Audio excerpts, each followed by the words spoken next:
ഭാരതം ജനങ്ങൾക്കും എൻ്റെ ഗുരുക്കന്മാർക്കും നമസ്കാരം.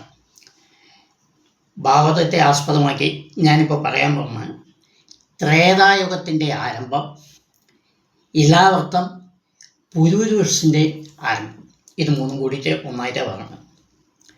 വൈവസ്വത മനുവിനും അദ്ദേഹത്തിൻ്റെ ഭാര്യ ശ്രദ്ധയ്ക്കും ഈ ദമ്പതികൾക്ക് കുട്ടികളൊന്നും സന്താനം ഉണ്ടാകാതെ വളരെ കാലം ദുഃഖം അനുഭവിച്ചിരുന്നു. അങ്ങനെ ആയ സമയത്ത് അദ്ദേഹം ഒരിക്കൽ വസിഷ്ഠനെ കണ്ട് ഇതിന് പരിഹാരമാർഗം ആരാഞ്ഞു. വസിഷ്ഠൻ്റെ ഉപദേശപ്രകാരം ഒരു യാഗം നടത്തി. ഇദ്ദേഹം പറഞ്ഞു, എനിക്കൊരു പുത്രൻ വേണമെന്ന്. അതിൻ്റെ ഇടയ്ക്ക് ശ്രദ്ധയ്ക്ക് ഒരു പെൺകുട്ടിയെ വേണമെന്ന് ആഗ്രഹം. ശ്രദ്ധ ഈശ്വരനെ അങ്ങനെ പ്രാർത്ഥിച്ചു കൊണ്ടിരുന്നു. ആ ഇടയ്ക്കാണ് ഈ യാഗം നടത്തിയത്. യാഗം കഴിഞ്ഞ ഉടനെ ശ്രദ്ധ ഗർഭിണിയായി പ്രസവിച്ച സമയത്ത് പെൺകുട്ടിയായിരുന്നു, ആൺകുട്ടിയല്ല. അപ്പോൾ വൈവസ്വത മനുവിന് മനസ്സിന് കുറച്ച് വിഷമമുണ്ടായി. ഏതായാലും സന്താനം കിട്ടിയെന്ന് സന്തോഷമുണ്ടായി. പക്ഷേ പുത്രന് വേണ്ടി യാഗം ചെയ്തപ്പോൾ പുത്രി എങ്ങനെ വന്നു എന്ന് അദ്ദേഹം വസിഷ്ഠനോട് ചോദിച്ചപ്പോൾ വസിഷ്ഠൻ അദ്ദേഹത്തെ ജ്ഞാനശക്തി കൊണ്ട് മനസ്സിലാക്കി. ഇദ്ദേഹത്തിൻ്റെ ശ്രദ്ധ ഭക്തിപൂർവ്വം ദേവനെ പ്രാർത്ഥിച്ചു, പെണ്ണ് വേണമെന്ന്. അതിൻ്റെ ഭാഗമായിട്ടാണ് പെണ്ണായി ജനിച്ചത് എന്ന് പറഞ്ഞ് ആ കുട്ടിക്ക് ഇള എന്ന് പേര് വെച്ചു. അതിനുശേഷം ഈ വൈവസ്വത മനു ഇദ്ദേഹത്തോട് പറഞ്ഞു, വസിഷ്ഠനോട് പറഞ്ഞു, എങ്ങനെയായാലും എനിക്ക് പുത്രൻ വേണം എന്ന് പറഞ്ഞിട്ടുണ്ട്. തൻ്റെ തപശക്തി കൊണ്ട് പലതും ചെയ്ത് ഈ ഇളയെ ഒരു ആൺകുട്ടിയാക്കി മാറ്റി ഇദ്ദേഹം. ആ കുട്ടിയുടെ പേരാണ് സുദുമ്നൻ. ഞാൻ എന്താ ഇങ്ങനെ 2 പ്രാവശ്യം പറയണമെന്ന് വെച്ചാൽ, ഭാരതത്തിലും ഭാഗവതത്തിലും ഒരേ പേരുകൾ പല പ്രാവശ്യം സാദൃശ്യമുള്ള പേരുകളും വരും. അതുകൊണ്ടാണ് ഇത് പറഞ്ഞത്. സുദുമ്നൻ എന്ന് പേര് വെച്ചു. അങ്ങനെ ആണായി തീർന്നു അദ്ദേഹം. അങ്ങനെ ഇരിക്കുന്ന കാലത്ത് ഇദ്ദേഹം ഇങ്ങനെ കാട്ടിലേക്ക് വിനോദാർത്ഥം ഇങ്ങനെ പോകുന്ന സമയത്ത് ഒരിക്കൽ എന്തുണ്ടായി, ശിവാവതിയും ശിവനും കൂടെ ആ കൈലാസത്തിൻ്റെ ആ കാട്ടിലിട്ട് രാസക്രീഡ നടത്തുന്ന സമയം. ആ സമയത്ത് കുറേ ഋഷിമാരെ ഭഗവാനെ കാണാൻ വേണ്ടി പോയി. ഈ സമയത്ത് ശ്രീപാർവതിയുടെ വസ്ത്രം കുറച്ച് അങ്ങോട്ടും ഇങ്ങോട്ടും കാറ്റിൽ അലഞ്ഞിരുന്നു. ഈ സമയത്താണ് ഈ മഹർഷിമാർ പോണത്. അപ്പോൾ ഈ മഹർഷിമാർ കൊണ്ട സമയത്ത് പാർവതിദേവിക്ക് ഭയങ്കര കോപം വന്നു. അവർ ശപിച്ചു, ഇനി മേൽ ഇവിടെ ഏത് പുരുഷൻ വന്നാലും സ്ത്രീയായി മാറട്ടെ. മനസ്സിലായി? ഏത് പുരുഷൻ ഇവിടെ പ്രവേശിച്ചാലും സ്ത്രീയായി മാറട്ടെ എന്നൊരു ശാപം ശപിച്ചു. അത് കഴിഞ്ഞ പിന്നെയാണ് ഈ സുദുമ്നൻ അവിടെ പോകുന്നത്. അപ്പോൾ സുദുമ്നൻ ഈ ശാപത്തിൻ്റെ ഭാഗമായി പെണ്ണായി വീണ്ടും ഇളയായി മാറി. വീണ്ടും വീട്ടിലേക്ക് തിരിച്ചു വരുമ്പോൾ പെണ്ണായി മാറി. എല്ലാവർക്കും ഇതൊരു അത്ഭുതം തോന്നി. എന്താ കാരണം? ഇത് ആർക്കും അറിയില്ലായിരുന്നു. അങ്ങനെ അവിടെ ഇരിക്കുന്നിടത്ത് ചന്ദ്രപുത്രൻ ബുധൻ, ചന്ദ്രപുത്രൻ്റെ പേര് ബുധനാണ്. ഈ ഇള വളരെയധികം സൗന്ദര്യവതിയായിരുന്നു. അപ്പോൾ ഇളയെ വിവാഹം കഴിക്കാൻ മോഹിച്ചു, വിവാഹം കഴിച്ചു. ഇനി ഈ ചന്ദ്രപുത്രൻ്റെ പിന്നാലെ ഒരു ചെറിയൊരു കഥയുണ്ട്, അത് പറയാതെ വയ്യ. എന്താ വെച്ചാൽ, ചന്ദ്രൻ്റെ ഭാര്യ താര എന്നാണ് പേര്. ഈ താരയ്ക്ക് ദേവഗുരു ബൃഹസ്പതിയായിട്ട് ഒരു അവിഹിത ബന്ധം ഉണ്ടായിരുന്നു. അപ്പോൾ ഈ ബുധൻ പിറക്കുന്ന ആ സമയത്താണ്. അപ്പോൾ ഒരു തർക്കം ഉണ്ടായി, ഇത് ചന്ദ്രൻ്റെ പുത്രനോ അല്ല ബൃഹസ്പതിയുടെ പുത്രനോ എന്നൊരു തർക്കം ഉണ്ടായി. ആ സമയത്ത് നമ്മുടെ മഹർഷി ഇദ്ദേഹം വന്നു, സൃഷ്ടാവ് വന്നു, ബ്രഹ്മാവ് വന്ന് അത് പരിഹരിച്ചു. അതിനൊരു ഇത് പറഞ്ഞു, ഇത് ചന്ദ്രൻ്റെ പുത്രൻ തന്നെയാണ് എന്ന് പറഞ്ഞ് അവസാനിപ്പിച്ചു ആ കഥ. എങ്ങനെയാണ്? അപ്പോൾ ചന്ദ്രൻ ഇളയെ വിവാഹം കഴിച്ചു. അങ്ങനെ അദ്ദേഹത്തിന് ഒരു പുത്രൻ, സുന്ദരനായ ഒരു പുത്രൻ ജനിച്ചു. അദ്ദേഹമാണ് പുരൂരവസ് എന്ന മഹാരാജാവ്. അദ്ദേഹത്തിൻ്റെ കാലം മുതൽക്കാണ് ചന്ദ്രവംശം ആരംഭിക്കുന്നത്. ആകെ 2 വംശമേ ഉള്ളൂ, സൂര്യവംശം, ചന്ദ്രവംശം. ചന്ദ്രവംശം ആരംഭിക്കുന്ന പുരൂരവസിൻ്റെ കാലം മുതൽക്കാണ്. മാത്രമല്ല, ത്രേതായുഗം ആരംഭിക്കുന്നതും പുരൂരവസിൻ്റെ കാലത്തുമാണ്. അങ്ങനെ ഇനി ഈ പുരൂരവസ് അദ്ദേഹത്തിന് കുറേ പുത്രന്മാരുണ്ടായി. അത് കഴിഞ്ഞ് അദ്ദേഹം എന്ത് ചെയ്തു വെച്ചാൽ, അതിൻ്റെ ഇടയ്ക്ക് ഉർവശിക്ക് ഒരു ശാപം ഉണ്ടായിരുന്നു. എന്താണ്? ഭൂമിയിൽ പിറന്ന ഒരു മനുഷ്യനെ വിവാഹം കഴിക്കണം എന്ന് ഉർവശിക്ക് ഒരു ശാപം ഉണ്ടായിരുന്നു.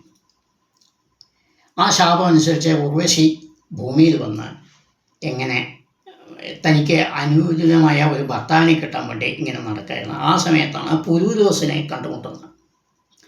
പുരൂരവസിനെ കണ്ടുമുട്ടിയ ഉടനെ ഇദ്ദേഹം, അവൾക്ക് പുരൂരവസിനെ ഇഷ്ടപ്പെട്ടു, 2 പേർക്ക് ഇഷ്ടപ്പെട്ടു, ഞാൻ തന്നെ വിവാഹം കഴിക്കാമെന്ന് പറഞ്ഞു. അപ്പോൾ ഉർവശി ഒരു നിബന്ധന വെച്ചു. എന്താ ചോദിച്ചാൽ, ഞാൻ നിങ്ങളെ വിവാഹം കഴിക്കാം, പക്ഷേ രാത്രിയിൽ കിടക്കയിലല്ലാതെ നിങ്ങളെ നഗ്നമായി കണ്ടാൽ ഞാൻ നിങ്ങളെ ഉപേക്ഷിച്ച് തിരിച്ചു പോകും, സ്വർഗലോകത്തേക്ക് തിരിച്ചു പോകും എന്ന് പറഞ്ഞു. ശരി, അങ്ങനെ എഗ്രി ചെയ്തു. ഇവർ 2 പേരും കൂടെ കുറേ 5 പുത്രന്മാരുണ്ടായവർക്ക്. അതിൻ്റെ ഇടയിൽ സ്വർഗലോകത്ത് ദേവേന്ദ്രൻ എല്ലാ സ്ഥലത്തും അന്വേഷിച്ചു. ഇവർ 4 പേരാണല്ലോ, ഉർവശി, മേനക, ലംബ, തിലോത്തമ, ഇവർ 4 പേരാണല്ലോ പ്രധാനികൾ അവിടുത്തെ. അപ്പോൾ നർത്തകിമാർ കൂടിയാണ്. അപ്പോൾ ഉർവശിയെ കാണാനില്ല എന്നറിഞ്ഞ സമയത്ത് അവർ ദേവേന്ദ്രൻ എന്ത് ചെയ്തു, 2 ദേവന്മാരെ അവിടുന്ന് ഇന്ദ്രലോകത്തുനിന്ന് ഭൂമിയിലേക്ക് അയച്ചു.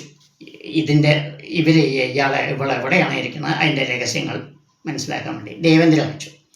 അതുപ്രകാരം ഇവർ അന്വേഷിച്ച സമയത്ത് ഇങ്ങനെ ഇവിടെ താമസിക്കുന്ന പുരൂരവസിൻ്റെ ഭാര്യയായി താമസിക്കുകയാണ്. ഇങ്ങനെയൊരു വാക്കും പുരൂരവസിന് കൊടുത്തിട്ടുണ്ട് എന്ന് പറഞ്ഞു. അപ്പോൾ ഉടനെ പറഞ്ഞു, ദേവേന്ദ്രൻ പറഞ്ഞു, എങ്ങനെയെങ്കിലും അവരെ തിരിച്ചു കൊണ്ടുവരാനുള്ള മാർഗം ചെയ്യാം. ശരി, ഇവർ 2 പേരും വീണ്ടും പോയി. ഒരു രാത്രിയിൽ പുരൂരവസിൻ്റെ അടുത്ത് 2 കുട്ടികൾ കിടക്കുകയായിരുന്നു. രാത്രി ഉറങ്ങായിരുന്നു. ഉർവശി അപ്പുറത്തുമുണ്ട്. ഇവർ 2 പേരും എന്ത് ചോദിച്ചാൽ, ഈ രാജധാനിയിൽ ഇവരെ കിടക്കടത്ത് പ്രവേശിച്ച് ഈ 2 കുട്ടികളെയും കൊണ്ട് പുറത്തേക്ക് പോയി കടന്ന് അപഹരിച്ചു. വാസ്തവത്തിൽ അപഹരിച്ച് കൊണ്ടുപോകാനുള്ള ഉദ്ദേശമല്ലായിരുന്നു, പക്ഷെ അതൊരു നാടകമായിരുന്നു. അപഹരിച്ച് ഓടിക്കൊണ്ട് പോയി. ഇത് കേട്ട ഉടനെ പുരൂരവസ് പെട്ടെന്ന് എണീച്ചു. കുട്ടികളെ കാണാനില്ലല്ലോ പറഞ്ഞ ഉടനെ പിന്നാലെ എണീച്ചോടി. ആ സമയത്ത് ആ പരിഭ്രമത്തിൽ അദ്ദേഹത്തിൻ്റെ അരയിലുള്ള വസ്ത്രം അഴിഞ്ഞു താഴെ വന്നു. അപ്പോൾ കിടക്കയിൽ നിന്ന് പുറത്തായി, നഗ്നയായി. ഉർവശി ഇത് കണ്ടു. വാക്കുപ്രകാരം അവർ സ്ഥലം വിട്ടു. ഇദ്ദേഹം തിരിച്ചു വന്ന് നോക്കുന്നു, ഉർവശിയില്ല. അപ്പോൾ മനസ്സിലായി ഇതാണ് സംഭവം. അങ്ങനെ ഉർവശി പോയി. അങ്ങനെ കുറേ കാലം അദ്ദേഹം ജീവിച്ചു. അദ്ദേഹത്തിൻ്റെ ഒരു പുത്രനാണ് ആയുസ്. 5 പുത്രന്മാരുണ്ടായി, 6 പുത്രന്മാരുണ്ടായി പറഞ്ഞു. അതിലെ ആയുസ്സാണ് ഏറ്റവും മൂത്ത പുത്രൻ. ഈ ആയുസ്സിന് നകുഷൻ എന്നൊരു പുത്രനുണ്ടായി. ആയുസ്സിന് നകുഷൻ. പ്രത്യേകം പറയാം, പുരൂരവസിൻ്റെ 6 പുത്രന്മാരിൽ ഒരാളാണ് ആയുസ്. അദ്ദേഹത്തിൻ്റെ പുത്രനാണ് നകുഷൻ. അപ്പോൾ നകുഷൻ പറഞ്ഞു, നല്ല രാജാവായി അങ്ങനെ ഭരിക്കുന്ന കാലത്ത് ഈ കാലഘട്ടത്തിൽ ഇന്ദ്രൻ ബ്രഹ്മഹത്യാപാവത്തെ ഭയന്ന്, ആ കഥ ഞാൻ ആദ്യം പറഞ്ഞിട്ടുണ്ട്, വേണമെങ്കിൽ പിന്നെ അടുത്തതിൽ പറയാം, ഭയന്ന് ഒരു പൊയ്കയിൽ താമരയിടയിൽ ഒളിച്ചിരിക്കുന്ന ഒരു കാലഘട്ടമായിരുന്നു. ഈ കാലഘട്ടത്തിൽ ഈ തക്കം നോക്കി ഇയാൾ എന്ത് ചെയ്തു, ഇന്ദ്രൻ്റെ ഭാര്യയെ സിജീരേവി, ഷി എൻ്റെ പല്ലില്ലാത്തതുകൊണ്ട് കുറച്ച് സംശയം തോന്നും, അതുകൊണ്ടാണ് ഞാൻ ഇങ്ങനെ കൈകൊണ്ടൊക്കെ കാട്ടണം, ശീശ ശകുനിയിലുള്ള ശിചീദേവിയെ വിവാഹം കഴിക്കണമെന്ന് ആഗ്രഹിച്ചു. അങ്ങനെ പോയ സമയത്ത് ശിചീദേവി എന്ത് പറഞ്ഞു? അവരും ഒരു നിബന്ധന വെച്ചു. എന്താണ്? മഹർഷിമാരെ കൊണ്ട് പല്ലക്കടിപ്പിച്ച് അതിൽ നിങ്ങൾ ഇവിടെ വന്നാൽ ഞാൻ നിങ്ങളെ വിവാഹം കഴിക്കാം എന്ന് പറഞ്ഞു. അത് പല്ലക്ക പറഞ്ഞാൽ എന്താണ്? നമുക്ക് ഈ ശബരിമലയിലൊക്കെ ധോണി നമ്മൾ കേട്ടിട്ടുണ്ടല്ലോ, 4 പേര് തൂക്കിയിട്ട് എടുത്തുകൊണ്ട് ആ കാലത്ത് അതിന് പല്ലക്ക എന്നാണ് പറയുക. ഇന്നത്തെ പോലെ വാഹനങ്ങളൊന്നും ഇല്ലാത്തതുകൊണ്ട് രാജാക്കന്മാരും പ്രമുഖന്മാരും ഒക്കെ പല്ലക്കിൽ പോകും. ഒരു തൊട്ടി പോലെ ഒന്ന് കെട്ടിയിട്ടുണ്ടാവും, 4 ഭാഗത്തു കൂടെ 4 പേര് ചുമക്കും. അതിന് പേരാണ് പല്ലക്ക. ആ ചുമക്കുന്നവർ മഹർഷിമാരായിരിക്കണം. സാധാരണഗതിയിൽ നമ്മൾ കൂലിക്കാരെയൊക്കെ വിളിച്ചിട്ടല്ലേ ചെയ്യാമെന്ന്. പക്ഷേ ഇവരുടെ നിബന്ധന എന്താ വെച്ചാൽ മഹർഷിമാരായിരിക്കണമെന്ന്. അപ്പോഴത്തെ ഇദ്ദേഹത്തിനാണെങ്കിൽ ഭയങ്കര പ്രേമം, ഇവരെ എങ്ങനെയെങ്കിലും വിവാഹം കഴിക്കണം. അങ്ങനെ 4 മഹർഷിമാരെ സംഘടിപ്പിച്ചു. മഹർഷിമാർ ഇവരെ അടുത്ത് ഇങ്ങനെ നടക്കുന്ന സമയത്ത് ആ 4 മഹർഷിമാരിൽ ഒരാൾ അഗസ്ത്യമുനി ആയിരുന്നു. അഗസ്ത്യമുനി വളരെ ഫേമസ് ആണ്. അദ്ദേഹത്തിൻ്റെ കഥയും ഞാൻ പറഞ്ഞിട്ടുണ്ട്, വീണ്ടും പറയാം. അദ്ദേഹം കുള്ളനാണ്, ഉയരത്തിൽ കുള്ളനാണ്. അപ്പോൾ ഈ തൂക്കിക്കൊണ്ടുപോകുന്നത് 3 പേര് വലിയവരും 4ാമത്തെ കുള്ളനായ ഇങ്ങനെ ചാഞ്ചാടും, പതുക്കെയാവും. അപ്പോൾ ഈ നഹുഷന് ഭയങ്കര ദേഷ്യം വന്നു. അദ്ദേഹം പറഞ്ഞു, ഇങ്ങനെയാണോ നടക്കുക? പെരുമ്പാവിനെ പോലെ എഴഞ്ഞെഴഞ്ഞ് നടക്കണം, വേഗം നടക്കൂ എന്ന് പറഞ്ഞ് ശകാരിച്ചു. ഇത് കേട്ട സമയത്ത് അഗസ്ത്യന് കോപം വന്നു. അദ്ദേഹം അത്ര വേഗം കോപിക്കാത്ത ഒരു ഋഷിയാണ്. പക്ഷേ കോപം വന്നു. അദ്ദേഹം പല്ലക്ക് അവിടെ ജീവിച്ച്, മഹാനായ നിങ്ങൾ, ഇദ്ദേഹം മഹാൻ കൂടിയാണ് കേട്ടോ. നഹുഷൻ പറഞ്ഞ നല്ലൊരു രാജാവായിരുന്നു, അതുകൂടെ പറയണമല്ലോ, നല്ലൊരു രാജാവായിരുന്നു അദ്ദേഹം. അപ്പോൾ പറഞ്ഞു, നീ ഇങ്ങനെ എന്നെ നോക്കി ഒരു പെരുമ്പാവിനെ പോലെ എഴയുന്നു എന്ന് പറഞ്ഞുകൊണ്ട് നീ ഒരു പെരുമ്പാമ്പായി പോവൂ എന്നൊരു ശാപം കൊടുത്തു. നഹുഷൻ ഉടനെ പെരുമ്പാമ്പായി അടുത്തുള്ള ഒരു കൂവത്തിൽ, അതായത് കിണറ്റിൽ കിടന്നു. അങ്ങനെ നഹുഷൻ കുറേ കാലം കഴിഞ്ഞ സമയത്ത് ദ്വാപര യുഗത്തിൽ നമ്മുടെ ഭീമൻ അവിടെ വന്ന് അദ്ദേഹത്തെ കൈകൊണ്ടൊഴിഞ്ഞ് അങ്ങനെ മോക്ഷം കൊടുത്തു. അപ്പോൾ ഇതിൽ പറയുന്നത് പുരൂരവസിൻ്റെ കാലം മുതൽക്കാണ് ത്രേതായുഗം ആരംഭിക്കുന്നത്. 1, പുരൂരവസിൻ്റെ പുത്രൻ്റെ പുത്രനാണ് നഹുഷൻ. 2, ഈ 2 കാര്യങ്ങളും ഓർക്കണം. ഇളയം ഉണ്ടാകുന്നത് പുരൂരവസിൻ്റെയാണ്, ഇളാവർത്തം ഉണ്ടാകുന്നത് പുരൂരവസിൻ്റെ. ഇളാവസം അവിടെ നിന്നാണ് ഇങ്ങനെ ആരംഭം. നമസ്കാരം, നന്ദി. എല്ലാവരും